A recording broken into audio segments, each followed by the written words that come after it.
हर हर महादेव शरण सती लिंगपति हर हर महादेव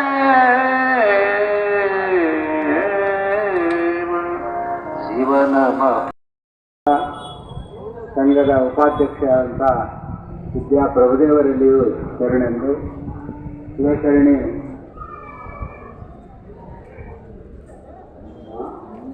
ರತ್ನಾಕವರಲ್ಲೂ ಕೂಡ ಶರಣೆಂದು, ನಾರಾಯಣ ಮಾಡಿದ ಶರಣರಲ್ಲಿ ಶರಣೆಂದು, ಪೂಜ್ಯ ಅರ್ಲಾಪುರ ದೇವರಲ್ಲಿ ಕೂಡ ಶರಣೆಂದು, ಗುರುಪಾದಕಟ್ಟಿಮನಿ ಹಾಗೂ ಊರ ಶರಣಗಳಲ್ಲಿ ಶರಣಾರ್ಥಿಗಳಾಗಿದ್ದು,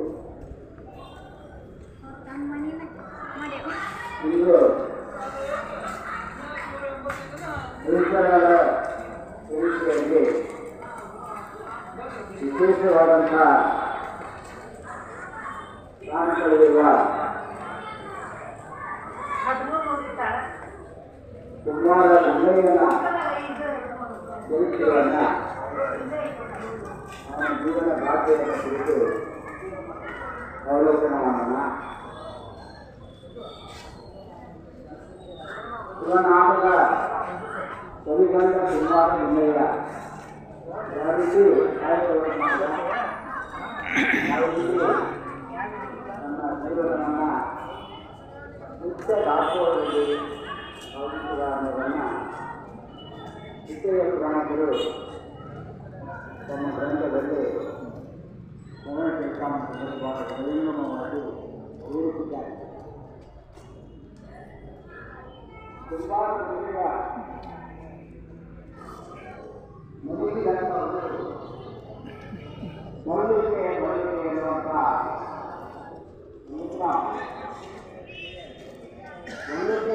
ಗ್ರಾಮ ಕರ್ನಾಟಕದಲ್ಲಿ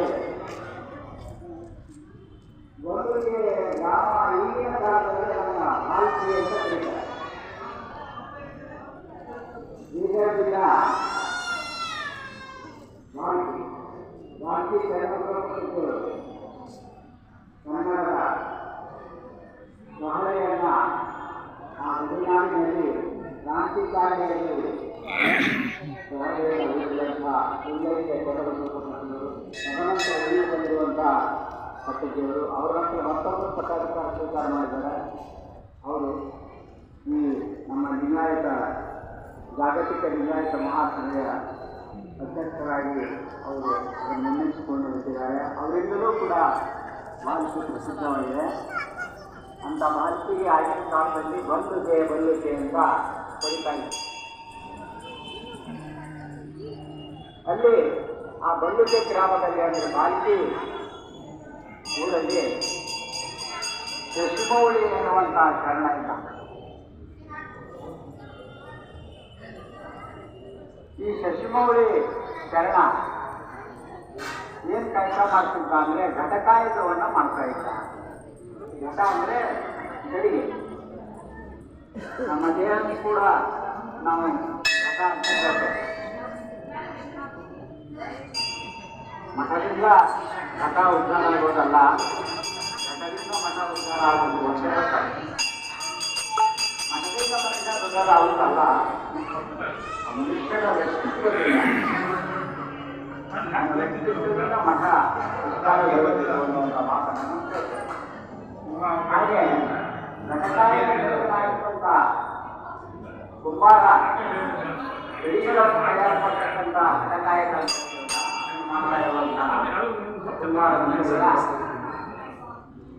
ಆ ಕುಂಬಾರ ಹೆಂಡತಿಯ ಹೆಸರು, ಪತ್ನಿಯ ಹೆಸರು, ಪುಣ್ಯಾಂಗನ ಹೆಸರು ಕೇತಲ ದೇವಿ ಅಂತ.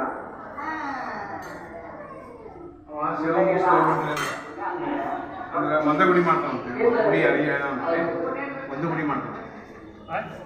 ಮುಗಿಸಿ ಪೂಜೆ ಮುಗಿದ್ರು ಪೂಜೆ ಮುಗಿದು ಯೂಟ್ಯೂಬ್ನಾಗ ಹಾಕಕ್ಕೆ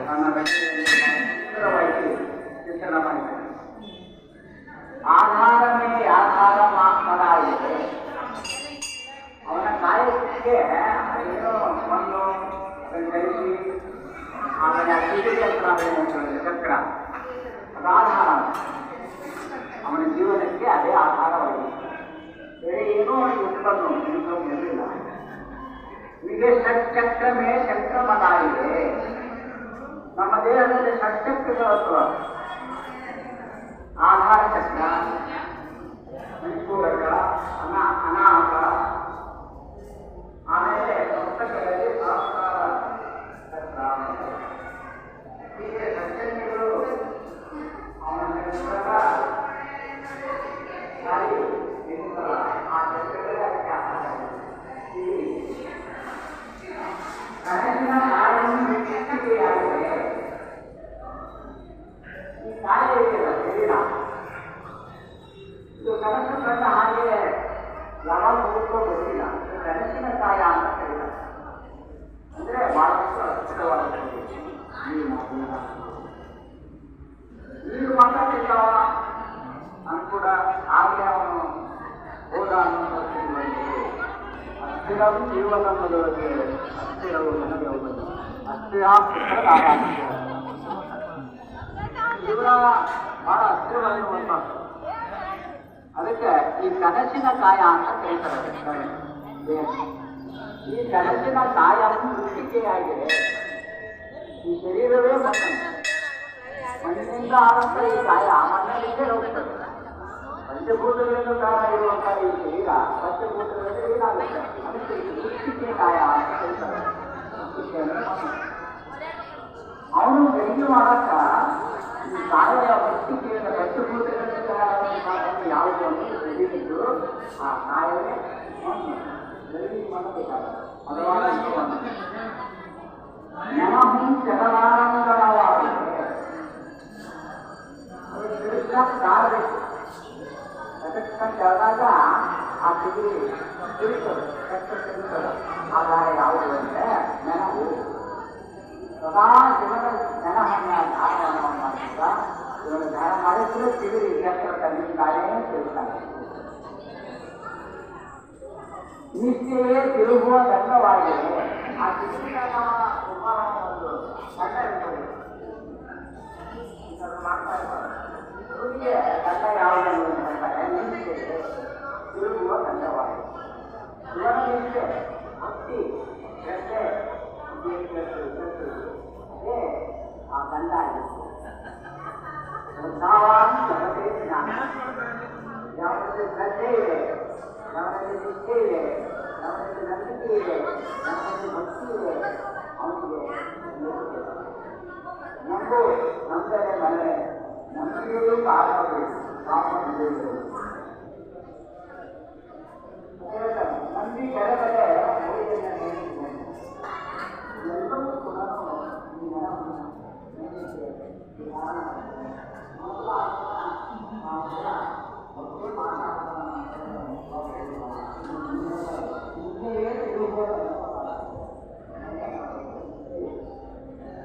ಮಾಡುವ ಭಕ್ತಿ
ನಾವೇನು ದುಡಿತೀವಿ ದುಡಿಮೆ ಮಾಡ್ತೀವಿ ಅದೇ ಶಿವಭಕ್ತಿ. ಬೇರೆ ಶಿವಭಕ್ತಿ ಮಾಡುವ ಅವಶ್ಯಕತೆ ಇಲ್ಲ. ಯಾವ ಕೆಲಸದಲ್ಲಿ ನಾವು ತೊಡಗಿರ್ತೀವೋ ಅದೇ ಭಕ್ತಿ. ಅಂದ್ರೆ ಅದರಲ್ಲಿ ಮನಸ್ಸು ತೊಡಗಿರ್ಬೇಕು, ಅದರಲ್ಲಿ ಇನ್ವಾಲ್ವ್ಮೆಂಟ್ ಇರಬೇಕು. ಆ ಮಾಡುವ ಕೆಲಸದಲ್ಲ ಮನಸ್ಸು ಇರಲಿಲ್ಲ ಅಂದರೆ ಅದು ಭಕ್ತಿ ಆಗೋದಿಲ್ಲ, ಅದೇ ಧ್ಯಾನ ಆಗುತ್ತೆ. ಧ್ಯಾನಾಸಕ್ತನಾಗಿ ಮಾಡೋದು ಅಂದರೆ ಒಂದು ಮೋಟರ್ ಡ್ರೈವಿಂಗ್ ಮಾಡ್ತಾ ಇರ್ಬೋದು, ಆಟೋ ಡ್ರೈವಿಂಗ್ ಮಾಡ್ತಾ ಇರ್ಬೋದು, ಯಾವುದೋ ಒಂದು ಕೆಲಸದಲ್ಲಿ ಅವನು ತಲ್ಲೀನತೆಯನ್ನು ಪಡ್ಕೊಂಡಿದ್ದಾಗ ಅದಕ್ಕೆ ನಾವು ಮೆಡಿಟೇಷನ್ ಧ್ಯಾನ ಅಂತ ಹೇಳ್ತೇವೆ. ಮನಸ್ಸು ಬೇರೆ ಕಡೆ ಹೋದರೆ ಧ್ಯಾನ ವಿಚಲಿತ. ಮಾಡುವ ಕೆಲಸದಲ್ಲೇ ನಾವು ತೊಡಗಿಬಿಟ್ಟಿರೋದು. ಅದಕ್ಕೆ ಕಾಯಕವೇ ಶಿವಭಕ್ತಿ, ಕಾಯಕವೇ ಶಿವಭಜನೆ. ಎಲ್ಲವೂ ಕಾಯಕ ಇದೆ. ಸಪ್ರೇಟಾಗಿ ಶಿವಭಜನೆ ಮಾಡೋದು, ಶಿವ ಪೂಜೆ ಮಾಡೋದು ಅಥವಾ ಬೇರೆ ಥರ ಪೂಜೆ ಮಾಡೋದು ಹೆಂಗಿರಲಿಲ್ಲ. ಕಾಯಕನ ಪೂಜೆ ನಾವು ಹೇಳ್ತೀವಿ, ಕಾಯಕವೇ ಕೈಲಾಸ. ಕೈಲಾಸ ಅಂತಂದರೆ ಅದು ಶಿವನಿರ್ತಕ್ಕಂಥ ಆ ಕೈಲಾಸ ಅಲ್ಲ. ಕೈಲಾಸ ಅಂದ್ರೆ ಪೂಜೆ. ವರ್ಕ್ ಈಸ್ ವರ್ಷಿಪ್ ಅಂತ ಹೇಳ್ತಾರೆ ಇಂಗ್ಲೀಷ್ನಲ್ಲಿ. ವರ್ಕ್ ಅಂದ್ರೆ ಕಾಯಕ, ವರ್ಷಿಪ್ ಅಂದ್ರೆ ಪೂಜೆ. ಕಾಯಕವೇ ಶಿವಭಜನೆ, ಕಾಯಕವೇ ಲಿಂಗ ಶಿವಪೂಜೆ ಶಿವಯೋಗ. ಶಿವಪೂಜೆ, ಲಿಂಗ ಯೋಗ, ಶಿವಯೋಗ ಎಲ್ಲ ಅದೇ ಆಗಿತ್ತು. ಕಾಯಕವೇ ಕಾಯುವ ಕೈಲಾಸ. ಅವನು ಕಾಯ್ತಕ್ಕಂಥದ್ದು ಆ ಪರಮಾತ್ಮನೇ ಅಂತ ಕಾಯಕವನ್ನು ನಂಬಿ ಜೀವನವನ್ನು ನಡೆಸ್ತಾ ಇದ್ದ. ಕಾಯಕದಲ್ಲಿ ನಿರತನಾಗಿ ಪ್ರಾಣಲಿಂಗ ಪೂಜೆಯಲ್ಲಿ ಮಗ್ನನಾಗಿರುತ್ತಿದ್ದ ಗುಂಡಯ್ಯ. ಜ್ಞಾನಿ ಕಾಯಕ ಮಾಡ್ತಿದ್ರ, ಒಳಗಡೆ ಆತ್ಮಲಿಂಗ ಪ್ರಾಣಲಿಂಗ ಪೂಜೆ ನಡೀತಿತ್ತಂತ ಹೊರಗಡೆ ಅವ್ರಿಗೆ ಗೊತ್ತಾಗ್ತಿದ್ದಿಲ್ಲ. ಅಂದರೆ ನಮ್ಮ 3 ದೇಹ ಅದಾವು: ಸ್ಥೂಲ ದೇಹ, ಸೂಕ್ಷ್ಮ ದೇಹ, ಆಮೇಲೆ ಕಾರಣ ಶರೀರ. ಈ 3 ದೇಹಗಳಿಗೆ 3 ಲಿಂಗಗಳು. ಸ್ಥೂಲ ದೇಹದಲ್ಲಿ ನಾವು ಇಷ್ಟಲಿಂಗವನ್ನು ಧರಿಸ್ತೇವೆ, ಸೂಕ್ಷ್ಮ ದೇಹದ ಪ್ರಾಣಲಿಂಗ ಧಾರಣೆ, ಮತ್ತು ಕಾರಣ ಶರೀರಕ್ಕೆ ಭಾವಲಿಂಗ. ಹೀಗೆ ದೇಹತ್ರಯಗಳಿಗೆ ಲಿಂಗತ್ರಯಗಳಾದ ಅದು ಪೂಜೆ ಪ್ರಾಣಲಿಂಗ ಪೂಜಾ ನಡೀತಿತ್ತು ಹೊರಗಡೆ. ಪ್ರಾಣಲಿಂಗಿಯು ಗುಂಡ ಏನೊಂದು ಹೊರಗಡೆಯ ಈ ಗುಂಡ ಯಾರು? ಕುಂಬಾರ ಗುಂಡೆಯ ಗುಂಡ. ಪ್ರಾಣಲಿಂಗ ಪೂಜಾವನ್ನು ಶುರುವಾದ ಹೊರಗೆ ಏನು ನಡೆದೈತಿ ಬಾಹ್ಯ ಜಗತ್ತಿನ ಐಡಿಯಾ ಅವನಿಗೆ ಇರ್ತಿರ್ಲಿಲ್ಲ. ಬಾಹ್ಯ ಜಗತ್ತನ್ನು ಮರೆತು ಬಿಟ್ಟಿಲ್ಲ. ಅಂದರೆ ಹೊರಗೆ ಶಿವಮಾಸ ಪೂಜೆ ಅಂತರಂಗದಲ್ಲಿ ಅವನು ನಡೀತಾ ಇತ್ತು. ಪ್ರಾಣಲಿಂಗಗಳು ಶಿವಗಳನ್ನು ಬೀಳುತ್ತವೆ. ಪ್ರಾಣಲಿಂಗವನ್ನು ಪೂಜೆ ಮಾಡುವಾಗ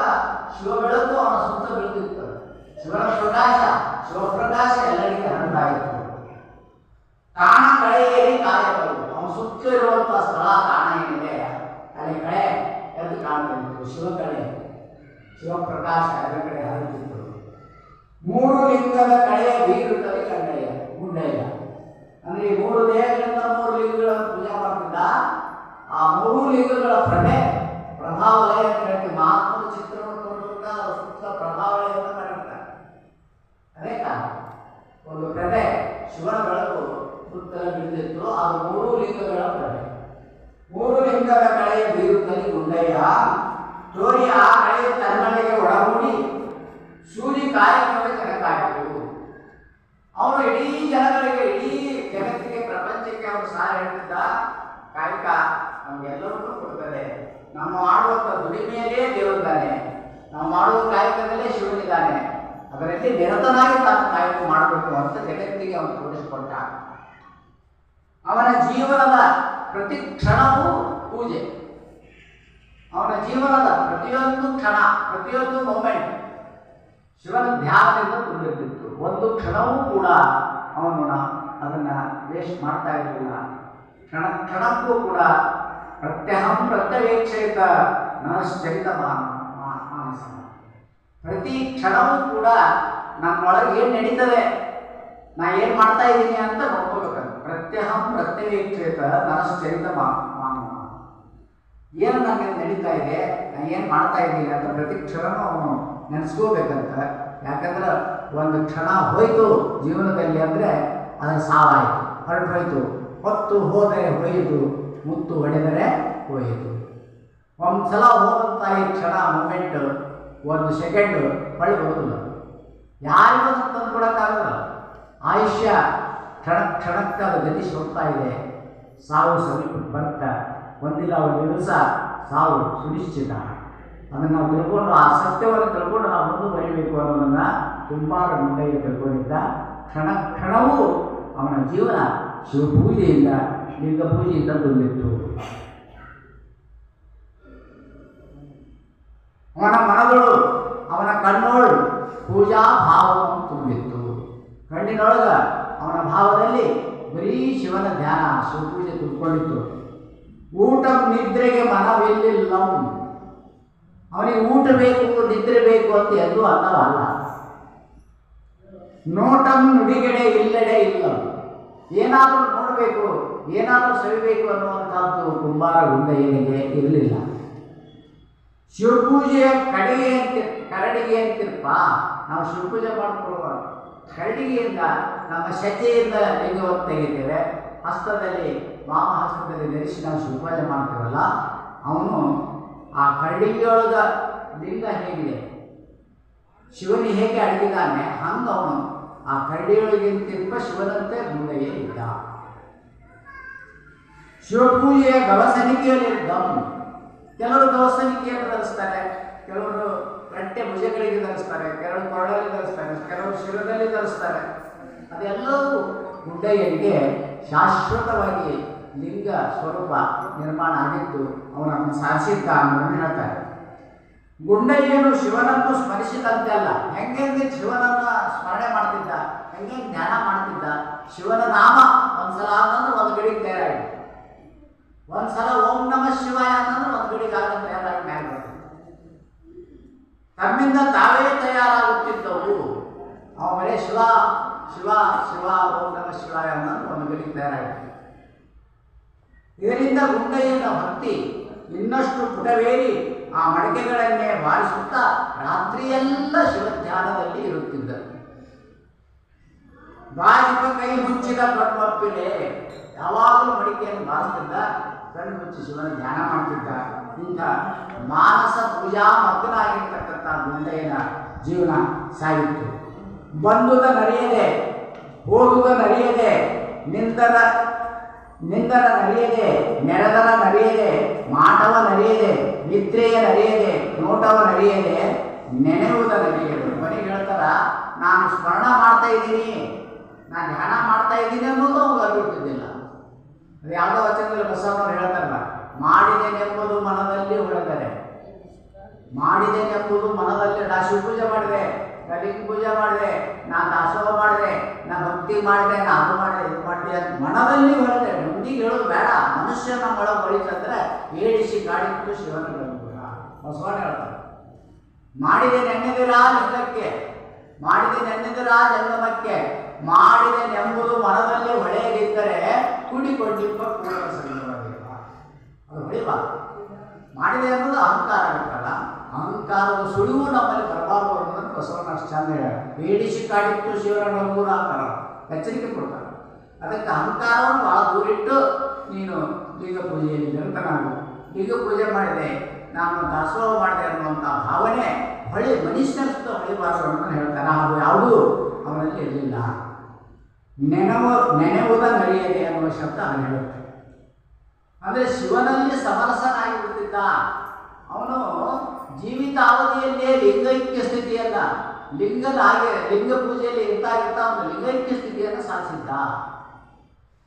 ಅಲ್ಲಿ ಪೂಜ್ಯ ಪೂಜಕ ಭೇದ ಭಾವ ಇರಲಿಲ್ಲ. ಅಂದ್ರೆ ನಾವು ಪೂಜ್ಯ ಅಂದರೆ ಪೂಜಿಸಿಕೊಳ್ಳುವಂಥ ವಸ್ತು, ಪೂಜಕ ಅಂದ್ರೆ ನಾವು ಪೂಜೆ ಮಾಡೋದು. ಪೂಜ್ಯ ಅಂದರೆ ಲಿಂಗ ಅಂತ ಇಟ್ಕೊಳ್ಳಿ. ಯಾಕಂದ್ರೆ ಲಿಂಗವನ್ನು ನಾವು ಪೂಜೆ ಮಾಡ್ತೀವಿ, ಶಿವನನ್ನು ಪೂಜೆ ಮಾಡ್ತೇವೆ, ಅದು ಪೂಜ್ಯ. ಯಾವುದು ಪೂಜನೀಯ ವಸ್ತುವಾಗಿ ಇಟ್ಕೊಳ್ಳಿ ಅದು ಪೂಜ್ಯ. ಯಾವ ಪೂಜೆ ಮಾಡ್ತಾನೋ ಪೂಜಕ. ಅದಕ್ಕೆ ಪೂಜ್ಯ ಪೂಜಕ ಅನ್ನೋ ಭಾವ ಇರಲಿಲ್ಲ. ಒಬ್ಬ ಪೂಜೆ ಮಾಡವ ಪೂಜೆ ಮಾಡಿಸಿಕೊಳ್ಳವ ಹಿಂಗೆ ಭೇದ ಭಾವ ಅದು ತದೇ ಕಚ್ಚುತ್ತದೆ. ನಾವು ಶಿವಪೂಜೆ ಕೊಟ್ಟಿರ್ಬೇಕಾದ್ರೆ, ಲಿಂಗ ಪೂಜೆ ಕೊಟ್ಟಿರ್ಬೇಕಾದ್ರೆ ಆ ಆಸನದ ಮೇಲೆ ಬೀಳಿರುವಾಗ ಹೇಳ್ತಾರೆ, ರುದ್ರೋ ಭೂತ್ವ ರುದ್ರಂ ಯಜೇತ್ ಅಂತ ಹೇಳ್ತಾರೆ.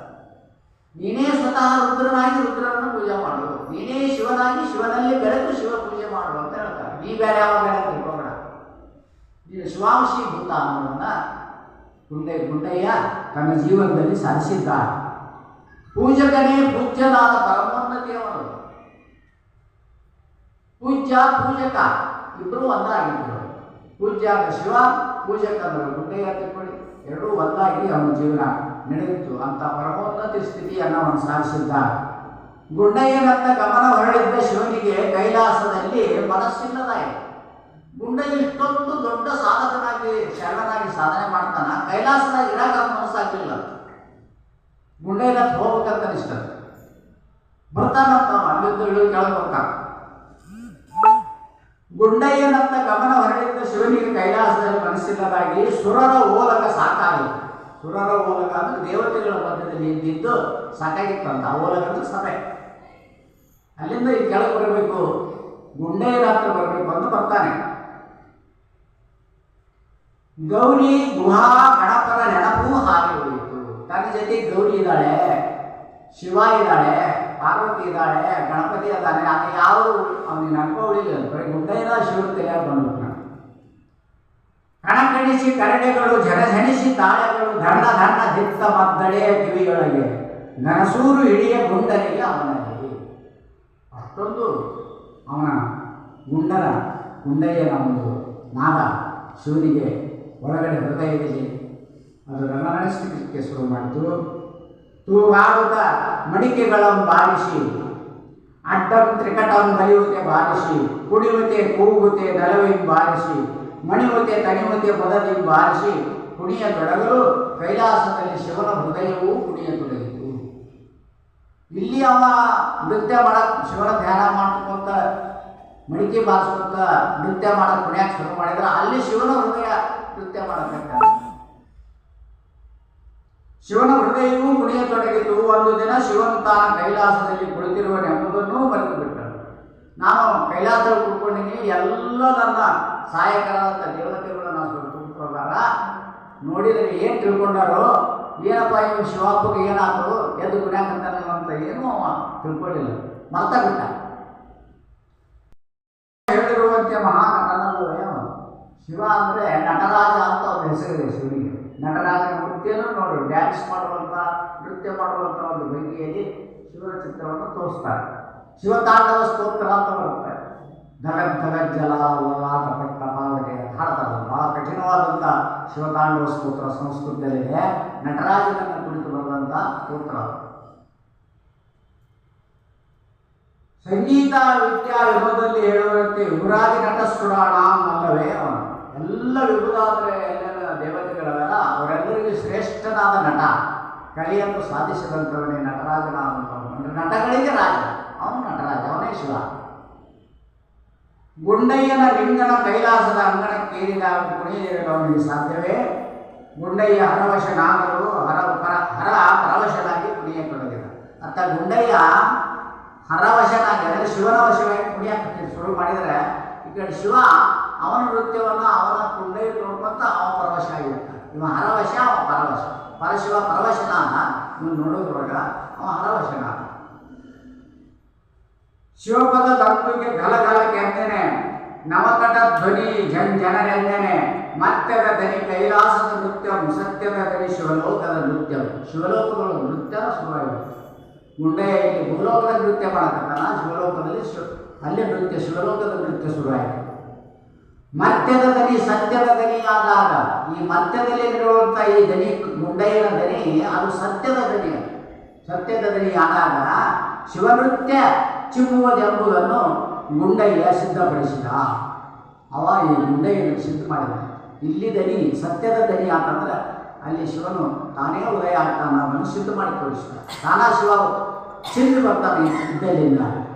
ಶಿವನು ಕುಣಿಯ ತೊಡಗಿರುವುದನ್ನು ಕಂಡು ಶಿವ ಯಾವಾಗ ತಾಂಡವ ನೃತ್ಯ ಮಾಡಕ್ಕೆ ಶುರು ಮಾಡಿದ ಎಲ್ಲರೂ ನೋಡಿದ್ರಲ್ಲಿ. ನೋಡಿದಾಗ ಏನಾಯ್ತು? ಹರಣ ಒಡ್ಡೋಲಗ ಬೆಕ್ಕಸ ಬೆರಗಾಯಿತು. ಇಡೀ ಅವನು ಶಿವನ ಒಡ್ಡೋಲಗೆ ಏನು ಶಿವನಿಗೆ ಏನು ಹುಚ್ಚಿಗಿಚ್ಚಿ ಹೇಳಿದ್ರೆ ಎದ್ದು ಬಿಡ ಗಟ್ಬಿಟ್ನಲ್ಲಿವ ಅಂತ ಎಲ್ಲ ಸುರರು ಎಲ್ಲ ದೇವತೆಗಳು ಆಶ್ಚರ್ಯಪಟ್ಟರು. ಪಾರ್ವತಿಯು ಎಚ್ಚರಿಸಿ, ಶಿವನ ಅರ್ಧಾಂಗಿನಿಯಾಗಿರುವಂಥ ಶಿವೆ ಪಾರ್ವತಿ ಅವನನ್ನು ಎಚ್ಚರ ಮಾಡ್ತಾಳಂತ. ಏನಂತ ಹೇಳ್ತಾಳೆ?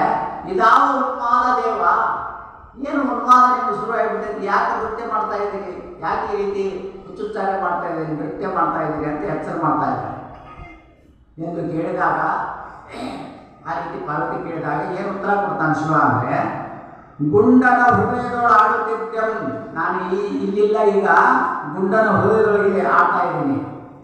ತಂಡದ ಸುಖದೊಳು ಮೂಡುತ್ತಿದ್ದಂ, ಇರುತಂ ಸ್ಥಾನದ ಭೇದವ ನಡೆಯದೆ, ಸುರನರ ಲೋಕದ ವಿವರಣೆ ನಡೆಯದೆ, ಅಲ್ಲಿಯೂ ಇಲ್ಲಿಯೂ ಮೂಡುತ್ತಿದ್ದೆಂ. ಎಲ್ಲ ಮತ್ತು ಬಿಟ್ಟಿನಿ ನಾನೀಗ. ಈ ಲೋಕ ಆ ಲೋಕ ಅನ್ನೋದಲ್ಲ, ಇಲ್ಲಿ ಅಲ್ಲಿ ಅನ್ನೋದು ಏನು ಉಳಿದಿಲ್ಲ. ನಾನು ಗುಂಡಯ್ಯನಲ್ಲಿ ತಲ್ಲೀನಾಗಿದ್ದೀನಿ. ಸಲ್ಲೀಲೆಯ ಎಣ್ಣಂ ಮರೆದಿದ್ದ, ಅವನ ಲೀಲೆ ಅಂದ್ರೆ ಬಂದ, ನನ್ನ ಲೀಲೆ ಅಂತ ನಾನು ತನ್ಮಯನಾಗಿರ್ತೀನಿ ಅಂತ ಹೇಳ್ದ. ಕಾತ್ಯಾಯನಿಯ ಕೌತುಕಕ್ಕೆ ಕೊನೆಯಿಲ್ಲದಾಗಿದೆ. ಕಾತ್ಯಾಯನಿ ಶಿವನ ಪತ್ನಿ ಪಾರ್ವತಿ ಅಂತ ಇಟ್ಬಿಡಿ. ಏನಿದು ಅಂತ ಕೌತುಕ ಆಯಿತು ಅಂದ್ರೆ ಆಶ್ಚರ್ಯ ಆಯ್ತದೆ. ನಿಮ್ಮವನ್ನ ಆಡಿದ ಭಕ್ತನಲ್ಲ, ನಿಮ್ಮನ್ನ ಎಲ್ಲೋ ಮತ್ತೆ ಲೋಕದಲ್ಲಿ ಕೂತ್ಕೊಂಡು ಆಡಿಸ್ತಾ ಇದ್ದಾನಲ್ಲ, ಯಾರು ಅಂತ ಕೇಳಿಲ್ಲ ಅಂತ. ನಿಮ್ಮವನ್ನ ಆಡಿದ ಭಕ್ತನಲ್ಲ ಅವನು, ಆ ಭಕ್ತ ಯಾರಪ್ಪ, ಯಾರು ಪ್ರಭುವೇ ಅಂತ ಕೇಳಿದ್ರು. ತನ್ನ ಮನವನ್ನು ಸೂರೆಗೊಂಡಿದ್ದ ಮಹಾಭಕ್ತನನ್ನು, ತನ್ನ ಮನಸ್ಸನ್ನು ಆಕರ್ಷಣೆ ಮಾಡಿದಂಥ ಭಕ್ತಿಯ ಶಕ್ತಿ ಹೇಗಿರ್ತೈತಿ ಅಂದರೆ ಅದು ಭೀಮ ಶಕ್ತಿ ಇರ್ತದೆ ಭಕ್ತಿಯೊಳಗೆ. ನೀನಿದ್ದಲ್ಲಿಗೆ ಆತ ನಿಜವಾದ ಭಕ್ತಿ ಇತ್ತಂದ್ರೆ ಅಲ್ಲಿ ಶಿವ ನಿನ್ನಲ್ಲಿಗೆ ನೀ ಸಂಕಲ್ಪ ಮಾಡಿದ್ರೆ ಅದು ಆಗುತ್ತದ, ಅಲ್ಲಿ ಓಡಿ ಬರ್ತಾನೆ ಶಿವ, ಮಾಡ್ತಾನೆ, ಮಾಡಿಕೊಡ್ತಾನೆ. ಅದಕ್ಕೆ ಸಂಕಲ್ಪ ಸಿದ್ಧಿ, ಭಕ್ತಿ ಸಿದ್ಧಿ, ಶಿವಭಕ್ತಿಯ ಒಂದು ಶಕ್ತಿ ಭೀಮಶಕ್ತಿಯಾಗಿ ಕೆಲಸ ಮಾಡುತ್ತೆ ಅನ್ನೋದನ್ನ ಇಲ್ಲಿ ಹೇಳಿಕೊಡ್ತಾನೆ ಶಿವ. ಆ ಮಹಾಭಕ್ತನನ್ನು ಶಿವಗೆ ತೋರಿಸಲು ಶಿವನು ಸಮ್ಮತಿಸಿದ. ಆಯ್ತು, ಯಾರಂತ ನಾನು ತೋರಿಸ್ತೀನಿ, ಆ ಭಕ್ತ ಯಾರನ್ನು ತೋರಿಸ್ತೀನಿ, ನಡಿ ಇಬ್ಬರು ಕೂಡಿ ಭೂಲೋಕಕ್ಕೆ ಹೋಗೋಣ ಅಂತ ಶಿವೆಯನ್ನು ಕರ್ಕೊಂಡು, ಶಿವೆಯನ್ನು ಕರ್ಕೊಂಡು, ಪಾರ್ವತಿಯನ್ನು ಕರ್ಕೊಂಡು ಈ ಭೂಲೋಕಕ್ಕೆ ಅವತರಣೆ ಮಾಡಲಿಕ್ಕೆ ಇಳಿಲಿಕ್ಕೆ ಶುರು ಮಾಡ್ತಾರೆ. ಅಂಬರದಲ್ಲಿ ಅಂಬಿಕೆಯನ್ನು ನಿಲ್ಲಿಸಿ, ಅಂಬರ ಅಂದ್ರೆ ಆಕಾಶ, ಅಲ್ಲಿ ಅಂಬಿಕೆ ಅಂದರೆ ಪಾರ್ವತಿಯನ್ನು ಇಲ್ಲೇ ನಿಂತುವ ನೀನು, ನಾ ಅಲ್ಲಿ ಅವನ ಗುಡಿಸಲಕ್ಕೆ ಹೋಗಿ ಇಳಿತೀನಿ ಅವನು ಆಕಾಶದಲ್ಲಿ ಆಕೆ ನಿಂತು ಅಂಬಿಕೆಯನ್ನು ನಿಲ್ಲಿಸಿ ತಾನೊಬ್ಬನೇ ಗುಂಡಯ್ಯನ ಗುಡಿಸಲ ಮುಂದೆ ಇಳಿದ. ಆಕೆ ನೀ ಇಲ್ಲೇ ನಿಂತು ಸ್ವಲ್ಪ ಹೊತ್ತು, ಮತ್ತು ಅವ್ನು ಭಾಳ ಗಾಬರಿ ಆಗಬಾರ್ದು, ನಾವು ಹೋಗಿ ಅವ್ನ ಗುಡಿಸಲು ಮುಂದೆ ಇಳಿತೀನಿ, ಆಮೇಲೆ ನೀನು ಕರಿತೀನಿ ಬರುವಂತೆ ಅಂತ ಹೇಳಿ ಗುಡಿಸಲ ಮುಂದೆ ಇಳಿದ. ಶಿವ ಬಂದಿಲ್ಲ. ಏಕನಿಷ್ಠೆಯಿಂದ ಘಟಕಾಯಕದಲ್ಲಿ ನಿರತನಾಗಿ ಹೊರಗೆ ಮೆರೆದ ಶರಣನನ್ನು ಕಂಡು, ಏಕನಿಷ್ಠೆಯಿಂದ ಘಟಕಾಯಕದಲ್ಲಿ ಅವರು ತಲ್ಲೀನನಾಗಿದೆ. ಹೊರಗೆ ನಿಂತು ನೋಡ್ತಾನೆ ಶಿವ. ಎಷ್ಟು ತನ್ಮಯ ಆಗ್ಯಾನ ಗುಂಡಯ್ಯ, ಎಂಥ ಗುಂಡಯ್ಯ ಇವನು. ನಾವು ಮಕ್ಕಳಿಗೆ ಭಾಳ ಪ್ರೀತಿ ಅಂತ ಕರಿತೀವಿ, ಗುಂಡು ಗುಂಡು ಅಂತ ಕರಿತೀವಿ, ಗುಂಡ ಅಂತ ಕರಿತೀವಿ. ಹೆಣ್ಮಕ್ಳಿದ್ರು ಗುಂಡ ಅಂತ ಕರೀತಾರೆ, ಗಂಡು ಮಗು ಇದ್ರೂ ಗುಂಡ ಅಂತ ಕರೀತಾರೆ. ಇದು ಪ್ರೀತಿಯ ಒಂದು ಶಬ್ದ ಗುಂಡಯ್ಯ. ಹಾಗೆ ಗುಂಡಯ್ಯ ಆ ಶಿವನಿಗೆ ಗುಂಡು ಆಗಿದ್ದ. ಅಷ್ಟು ಪ್ರೀತಿಯಿಂದ ಬಹಳ ತನ್ಮಯನಾಗಿ ಅವನು ನೋಡ್ತಾನ, ಅವನ ಮೈಮರೆತಿರ್ತಾನ. ಈ ಇಹ ಜಗತ್ತಿನ ಪರಿವೇ ಅವನಿಗಿಲ್ಲ. ನಿರತನಾಗಿ ಹೊರಗೆ ಮೆಳೆದ ಶರಣನನ್ನು ಕಂಡು ಪುಲಿಕಿತನಾಗಿ ಪರಮ ಎಂಥ ಭಕ್ತ ಮಹಾಭಕ್ತ ಇವನು. ಅವನನ್ನು ಎಚ್ಚರಿಸಲಿಲ್ಲ. ಮೈ ಮಾತೃತಾನೆ ಗುಂಡಯ್ಯ ಅವನ ಎಚ್ಚರ ಮಾಡ್ಬೇಕು ನಾವು. ಬಾಯಿ ಜಗತ್ತಿಗೆ ಒಮ್ಮೆ ಭಾವ ಸಮಾಧಿ ಜೀವ ಸಮಾಧಿ ಹತ್ತಂದ್ರೆ ಅವ್ರನ್ನ ಎಚ್ಚರ ಮಾಡೋದಾಗಲ್ಲ. ಮತ್ತೆ ಹೊರಗೆ ಈ ಲೋಕಕ್ಕೆ ತರೋದು ಬಹಳ ಕಷ್ಟ. ಅವರಾಗಲಿ ಆ ಆತ್ಮದಲ್ಲಿ ಆ ಹೊರಗೆ ಬರೆದಾಗ ಮಾತ್ರ ಆ ಭಾವ ಸಮಾಧಿಯನ್ನು ಹೊರಗೆ ಬರ್ತಾರೆ. ಆಗ ಗುಂಡೆಯನ್ನು ಎಚ್ಚರ ಮಾಡಬೇಕು. ಶಿವ ಏನು ಮಾಡ್ತಾನಂತೆ, ಎಚ್ಚರಿಸಲೆಂದು ಅವನ ಮನದ ಲಿಂಗವನ್ನು ಕನ್ನಡಿಗೆ ಆಕರ್ಷಿಸಿಕೊಂಡು, ಅವನ ಮನಸ್ಸಿನೊಳಗೆ ಏನು ಪ್ರಾಣಲಿಂಗ ಅಂತಿತ್ತಲ್ಲ, ಅವನ ಮನದ ಲಿಂಗ ಪ್ರಾಣಲಿಂಗ ಅದು. ಆ ಲಿಂಗವನ್ನು ತನ್ನ ಕಡೆ ಆಕರ್ಷಣೆ ಮಾಡಿಕೊಂಡ. ಅವನ ಉಬ್ಬಾರ ಗುಂಡೆಯ ಲಿಂಗ ಬಂದು ಇಲ್ಲಿ ಶಿವನ ಹತ್ರ ಬಂತು. ಆಕರ್ಷಿಸಿಕೊಂಡು ಅದರೊಳಗೆ ತಾನು ಬೆಳೆತು. ಆ ಕುಂಬಾರ ಗುಂಡೆಯನ್ನು ಪ್ರಾಣಲಿಂಗವನ್ನು ತನ್ನ ಕಡೆ ತಗೊಂಡು ಅದರೊಳಗೆ ತಾನು ಐಕ್ಯನಾದ ಬೆಳತ ಏನ್ ಮಾಡಿದ, ಗುಂಡಯ್ಯನ ಬಾಗಿಲಿನ ಎದುರಿನಲ್ಲಿಯೇ ಲಿಂಗವಾಗಿ ನಿಂತಿದ. ಅಲ್ಲಿ ಅವನು ಬೆಳೆತು ಒಂದಾಗಿ ಆ ಗುಂಡೆಯ ಬಾಗಿಲೊಳಗನ ಲಿಂಗವಾಗಿ ನಿಂತು, ಶಿವಲಿಂಗವಾಗಿ ಅಲ್ಲಿ ಕಣ್ಣ ಲಿಂಗವಾಗಿ ಮುಡಿದ. ಹೊರಗಿನ ಲಿಂಗವನ್ನು ಕಂಡ ಮೇಲಂತೂ ಗುಂಡಯ್ಯನ ಆನಂದಕ್ಕೆ ಎಲ್ಲೆಯೇ ಇಲ್ಲದಂತಾಗಿದೆ. ಈ ಲಿಂಗ ನೋಡಿದ್ದವ, ಪ್ರಾಣಲಿಂಗ ನೋಡಿದ್ದ, ಇಷ್ಟ ತನ್ನ ಬಾಗಿಲು ದೊಡ್ಡ ಲಿಂಗ ನಿರ್ಮಾಣ ಆಗಿತ್ತಲ್ಲ, ಅವನು ನೋಡಿ ಅವನ ಅಂಗಕ್ಕೆ ಮೇರೇ ಇಲ್ಲದಂತಾಗಿದೆ. ಭಕ್ತಿಯ ಉತ್ಸಾಹ, ಆವೇಶ, ಉನ್ಮಾದಗಳು ಮೇರೆ ಮೀರಿದವು. ಅದ್ಭುತವಾದಂಥ ಹಾಡನ್ನು ಹಾಡ್ತಾನನು. ಎಬ್ಬಿದನ್ ಮುಳಿದಾಳಂತನು ಸರ್ವ ಸುಖಂಗಳಸೆ ಬರುತ್ತಿದ್ದಂ ಕುಣಿದಾಡುತ್ತೆ ಮಡಿಕೆಗಳಂ ಬಾರಿಸಿ, ಕುಣಿದಾಡುತ್ತೆ ಕುಡಿಕೆಗಳಂ ಬಾರಿಸಿ, ಕುಡುವಿತೆ ಕೊರಲೆತ್ತುತ್ತೆ ನೆರೆ ತೂಗುತ್ತೆ ಬಡಗುತ್ತೆ ತೂಗಾಡುತ್ತೆ ಸುತಿಯಾಗುತ್ತೆ ಬಂಕುತೆ ಬಂಕುತೆ ಹಾರೈಸುತ್ತಂ ಬಿಂಕಂ ಬೆತ್ತು ಗುಬೆಂದ ಆಡುತ್ತಂ. ಈ ರೀತಿ ಅವನು ತನ್ಮಯನಾಗಿ ಕುಣಿಯಕ್ಕೆ ಶುರು ಮಾಡ್ತಾನೆ ಗುಂಡಯ್ಯ. ಆಡುವ ಗುಂಡಯ್ಯನ ಹೊಸ ನೃತ್ಯ, ಇದೊಂದು ಹೊಸ ನೃತ್ಯನ ಶುರುವಾದ ಗುಂಡಯ್ಯನ ಲಿಂಗ ಮಹಾಲಿಂಗ ಬಂದು ಇಲ್ಲಿ ನನ್ನ ಬಾಗಿಲಲ್ಲಿ ಸ್ಥಾಪನೆ ಆಯ್ತಲ್ಲ, ರೂಪ ತೋರಿಸ್ತಲ್ಲ. ನೋಡುವ ಶಿವನನ್ನು ಮುಟ್ಟಿದ್ದು ಸತ್ಯವನ್ನು ನೋಡ್ತಕ್ಕಂಥ ಶಿವನನ್ನು ಸತ್ಯ ಆಗಿ ಮುಟ್ಟಿತು. ಭಕ್ತ ಕಾಯ ಮಮ ಕಾಯನೆಂದ ಶಿವನು ಹೇಳ್ತಾರಲ್ಲ ಮಮ ಭಕ್ತ ಮಮಾಧಿಕ, ನನ್ನನ್ನು ಭಜನೆ ಮಾಡ್ತಕ್ಕಂಥ ನನ್ನ ಭಕ್ತರು ನನಗಿಂತ ದೊಡ್ಡವರು. ಮೊನ್ನೆ ಮಾದಾರ ಚೆನ್ನೈಗಳು ಉಮೇಶನಿಂದ ಅಧಿಕ ಅಂತ ಬಸವಣ್ಣಗಳಿಂದ, ಪರಮಾತ್ಮನಿಂದ ಅಧಿಕ ಮಾದಾರ ಚೆನ್ನೈ, ಅದಕ್ಕಿಂತ ಹೆಚ್ಚಿಗೆ ಹೇಳಕ್ಕೆ ಸಾಧ್ಯ ಇಲ್ಲ. ಮಮ ಭಕ್ತ ನನ್ನ ಭಕ್ತರು ಮಮಾಧಿಕ, ನನಗಿಂತ ದೊಡ್ಡವರು. ನನಗಿಂತ ಹಿರಿಯರಿಲ್ಲ, ಶಿವಭಕ್ತರಿಗಿಂತ ಹಿರಿಯರಿಲ್ಲ. ನಿಮ್ಮ ಪಾದ ಸಾಕ್ಷಿ, ನಿಮ್ಮ ಮನಸ್ಸಾಕ್ಷಿ ಅಂತ ಇದೇ ನನಗೆ ದಿವ್ಯ ಅಂತ ಹೇಳ್ತಾರೆ ಬಸವಣ್ಣ. ಅದಕ್ಕೆ ಅವ್ರು ಮಾಡ್ತಾರೆ. ನಾನು ಹಿರಿಯ ಬಂದ್ಬಿಟ್ರೆ ಅಂತಾರೆ, ಎಲ್ಲರಿಗಿಂತ ನಾನು ಕಿರಿಯ ಅಂತಿದ್ದೆ ಬಸವಣ್ಣ. ನನಗಿಂತ ಹಿರಿಯರಿಲ್ಲ, ನನಗಿಂತ ಸಣ್ಣವ್ರು ಯಾರು ಇಲ್ಲ, ನಾನು ಸಣ್ಣ. ಶಿವಭಕ್ತರಿಗಿಂತ ಹಿರಿಯರಿಲ್ಲ. ಅದನ್ನು ಇಲ್ಲಿ ಸಿದ್ಧ ಮಾಡಿ ತೋರಿಸ್ತಾರೆ. ಶಿವನು ಮಮ ಕಾಯನೆಂದು ಶಿವನ ಭಕ್ತನೆಂದು. ಭಕ್ತ ಕಾಯ ಮಮ ಕಾಯ, ಭಕ್ತನ ಕಾಯ ಅಂದ್ರೆ ಭಕ್ತನ ಶರೀರ ಇದ್ದಲ್ಲ, ಅವನ ಶರೀರ ಅಲ್ಲ, ನನ್ನ ಶರೀರ ಅಂತಾನ ಶಿವನ. ಅವನಿಗೆ ಏನಾದರೂ ತೊಂದರೆ ಆದರೆ ನನಗೆ ತೊಂದರೆ ಆಗಲ್ಲ, ಅವನಿಗೆ ಕಷ್ಟಗಳು ಬಂದರೆ ನನಗೆ ಕಷ್ಟಗಳು ಬಂದಾಗ ನಾನು ಶಿವ ತಿಳ್ಕೊಂಡಿದ್ದ.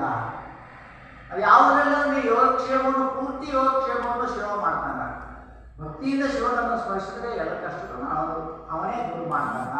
ಅದಕ್ಕೆ ಯಾವುದು ನನ್ನ ಭಕ್ತ ಎಲ್ಲಿ ಕಷ್ಟಗಳಲ್ಲಿ ಪ್ರಪಂಚದಲ್ಲಿ ಮುಗಿದಿರ್ತಾನೋ ಅವನ ಎಲ್ಲ ಯೋಗಕ್ಷೇಮವನ್ನು ಪರಮಾತ್ಮ ಮಾಡ್ತಾನ ಅನ್ನೋದಕ್ಕೆ ಇವೆಲ್ಲ ಸಾಕ್ಷಿ. ಭಕ್ತ ಕಾಯ ಮಮ ಕಾಯನಂದ ಶಿವನು ಭಕ್ತ ಕಾಯ ಪುಣ್ಯ ತೊಡಗಲು ಸುಮ್ಮನಿರುವುದು ಸಾಧ್ಯವಿದೆ. ಇಲ್ಲಿ ಭಕ್ತ ಕಾಯ ಪುಣ್ಯಾಕತೈತಿ, ಗುಡ್ಡಯ್ಯ ಪುಣ್ಯಾಕತೆ, ಅವನ ಶರೀರ ಪುಣ್ಯಾಕತೈತಿ. ಮತ್ತೆ ಯಾವ್ಯಾವ ಕುಡಿಬಾರ್ದು ಶಿವ ಅವನು ಪುಣ್ಯ ಮಾಡಿ. ಸುಖರಾಟಂ ತನ್ನಂ ಬೆಂಬತ್ತಲು ಸುಖಮುಖದಿ ಮನಮಂ ಸುತ್ತಲು ಒಳಗಾಡಿದ ಎಣಿತಂ ದಿನವೆಂತಂ ಇಳಿ ಎಳಿಯಲು ಹೊರಗಾಡುವ ಶಿವನು ಕುಂಬಾರ ಗುಂಡೆಯ ನೃತ್ಯ ಮಾಡ್ತಾ ಇದ್ದಾನೆ. ನನ್ನ ನಾಯಕ ಅವನ ಜೊತೆಗೆ ಅವನು ನೃತ್ಯಿಸಿದಾರೆ. ತಾನು ಕುಣಿಯ ತೊಡಗುತ್ತಾನೆ. ತಾನು ಅಂದ್ರೆ ಪರಮಾತ್ಮ ಶಿವನು ಕುಣಿಯ ಶುರು ಮಾಡ್ತಾನೆ. ಶಿವನ ನೃತ್ಯ ಸಾಮಾನ್ಯವೇ, ಮನುಷ್ಯರ ನೃತ್ಯ ಮಾಡೋದು ಸಾಮಾನ್ಯ. ಶಿವನ ನೃತ್ಯ, ಶಿವತಾಂಡವ ನೃತ್ಯ ಅದೇನು ಸಾಮಾನ್ಯನ ಅಸಾಧಾರಣ ಮಾಡೋದು. ಅದು ವಿಶ್ವವ್ಯಾಪಿ. ಶಿವ ಒಂದು ಸಲ ಕುಣಿಯ ಮಾಡಿದ್ರೆ ಇಡೀ ವಿಶ್ವ ನಡೀತದೆ. ಇದು ವಿಶ್ವವ್ಯಾಪಿ. ಅದರ ವಿಶ್ವರೂಪವನ್ನು ಹರಿಹರ ಸೆರೆ ಹಿಡಿದಿದ್ದಾನೆ. ಶಿವನ ತಾಂಡವ, ಶಿವನ ನೃತ್ಯ ಹೇಗಿದೆ ಅನ್ನೋದನ್ನ ಹರಿಹರ ಬಹಳ ಚಂದ ಹೇಳ್ತಾನೆ. ಅದು ಕುಂಬಾರ ಗುಂಡೈನ ರಗಳೆ ಅಂತ ಹರಿಯಾಣ. ಅದರಲ್ಲಿ ಆ ಶಿವನ ನೃತ್ಯವನ್ನು ವರ್ಣನೆ ಮಾಡ್ತಾರೆ. ದಶಭುಜಮಂ ದಿಕ್ತಟಕಂಪ ಸರಸಿ, 10 ಭುಜಗಳು ಎಲ್ಲ ದಶದಿಕ್ಕುಗಳನ್ನು ಅವಶ್ಯಕತೆ ಬಂತು. ದಶಭುಜಮಂ ದಿಕ್ತಟಕಂಪ ಸರಿಸಿ ಯಶವ ಕರಗಳು ನೆಕ್ಕಲ್ ನೇಮಿಸಿ ಒಂದು ಪದ ಪಾತಾಳ ಒಂದು ಪದ ಪಾತಾಳ ಕೊಡುತ್ತಂತ, ಒಂದು ಪದ ಬ್ರಹ್ಮಾಂಡವ ನೆಕ್ಕಲ್, ಇನ್ನೊಂದು ಪದ ಬ್ರಹ್ಮಾಂಡ. ಇದು ಶಿವತಾಂಡವ ನೃತ್ಯ. ಅವ ಹರಿಹರ ವರ್ಣನೆ ಮಾಡ್ತಾ ಜಡೆಗಳು ಬೆಂಬಲ ಹಿಡಿದಾಗುತ್ತಿದೆ. ಈ ಜಡೆಗಳೆಲ್ಲ ಅಂಬರದಲ್ಲಿ ಪ್ರಸರಿಸಿಕೊಂಡಿರ್ತಾವ. ಶಿವನ ಜಡೆ ಅಂತ ಹೇಳ್ತೀವಿ ಅದು. ಮುಡಿಯೋಳು ಸುರನದಿ ತುಳುಕಾಡುತ್ತಿವೆ. ಮುಡಿ ಅಂತ ಇರ್ತದಲ್ಲ, ಅಲ್ಲಿ ಸುರನದಿ ಅಂದ್ರೆ ಗಂಗಾ ನದಿ, ಗಂಗೆ ಅಲ್ಲಿ ತುಳುಕಾಡ್ತದೆ. ಕಡಿಯೋಳು ಶಶಿ ಕಳೆಯಲ್ಲಾಡುತ್ತವೆ. ಶಿವನ ಕಡೆಯಲ್ಲಿ ಶಶಿ ಕಳೆ, ಶಶಿ ಚಂದ್ರ ಅಲ್ಲಿ ಕಳೆ ಆಗ್ತಾ ಇದ್ದಾನೆ. ಕಡು ಚಲ್ವಳಕಂ ಕುಣಿದಾಡುತ್ತಿರುವ ವಿಸುಂಬ ಡಮರುಗ ಡಮ್ ಡಮ್ ಡಮ್ ಡಮ್ ನಣನಲೇನೆ ತಿಸುಳದಿ ಹರಿಯುವ ತಾಗುತ್ತಿರನೆ ತಿರುಗುತ್ತಿರೆ ಐಗಳು ಎಡೆಯತ್ತಲು ಕರಿಯ ತೋಲ್ ನಮಮಂ ಜೌಹರಿಸಲು ಸರಸಿಜ ಭವನ ಶಿರಂ ಬಬ್ಬಿಡುತ್ತಿರೆ ಸುರರ ಶಿರೋಮಾಲೆಗಳನ್ನು ಉಳಿಯುತ್ತಿರೆ ಪಂಗೆಜ್ಜೆಗಳ ನವಂ ಗುಲುಗುಲುಗೆನೆ ತೊಂಗಲ ಗಡ್ಡೆ ಡಣ್ ಢಂ ಢಣನಲೆನೆ ಆಡಿದ ನಾಡಿದನ ಹಾ ಶಂಕರ ಆಡಿದ ನಾಡಿದನ ಹಾ ಶಂಕರ ನಾಡಿದನ ಮುಂಡನ ಮುಂದೆ ಈಶ್ವರ. ಈಶ್ವರ ಗುಂಡನ ಮುಂದೆ ಈ ರೀತಿ ಆಡಿದ. ಈ ಒಂದು ಸಾತ್ವಿಕತೆಯಿಂದ ಕುಂಬಾರ ಗುಂಡಯ್ಯ ಹೆಂಗೆ ಬಂದ, ಶಿವನನ್ನೇ ಹೆಂಗೆ ಬಳಸ್ಕೊಂಡ ಅನ್ನೋದನ್ನ ಇಲ್ಲಿ ಸಿದ್ದೇಶ್ವರ ಪುರಾಣದವರು ವೈಜ್ಞಾನಿಕವಾಗಿ ವರ್ಣಿಸ್ತಾರೆ. ಈಗ ಇದರಿಂದ ಒಂದು ಸಂಗೀತವನ್ನು ಕೇಳೋದು.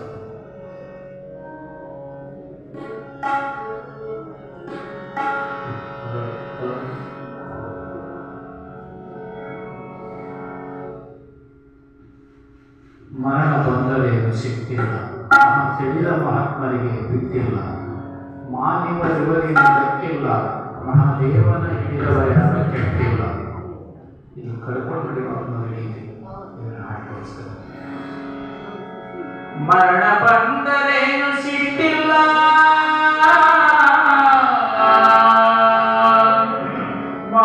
ತಿಳಿದ ಮಹಾತ್ಮರಿಗೆ ಬಿಟ್ಟಿಲ್ಲ, ಮಾನವರಿವರೇನೋ ಗಟ್ಟಿಲ್ಲ, ಮಹಾದೇವನ ಹಿಡಿದವರ್ಯಾರು ಕೆಟ್ಟಿಲ್ಲ, ಮಹಾದೇವನ ಹಿಡಿದವರ್ಯಾರು ಕೆಟ್ಟಿಲ್ಲ. ಮರಣ ಬಂದರೇನು ಸಿಕ್ಕಿಲ್ಲ, ಮರಣ ಬಂದರೇನು ಸಿಕ್ಕಿಲ್ಲ, ತಿಳಿದ ಮಹಾತ್ಮನಿಗೆ ಬಿಟ್ಟಿಲ್ಲ. ಮರಣ ಬಂದರೇನು ಸಿಕ್ಕಿಲ್ಲ, ತಿಳಿದ ಮಹಾತ್ಮನಿಗೆ ಬಿಟ್ಟಿಲ್ಲ, ಮಾನವರಿವರೇನು ಗಟ್ಟಿಲ್ಲ,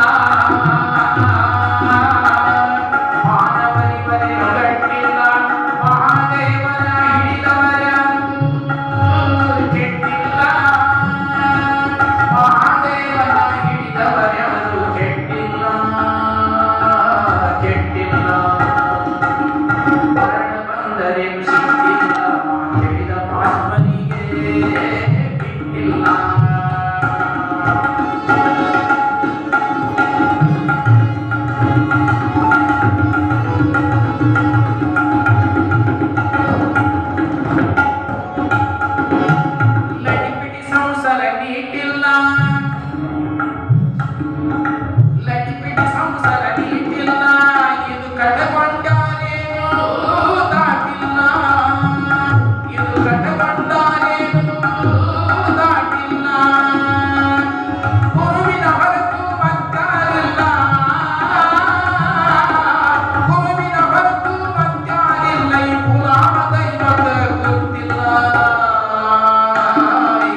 ಗುರುತಿಲ್ಲ ಬಿಟ್ಟರೆ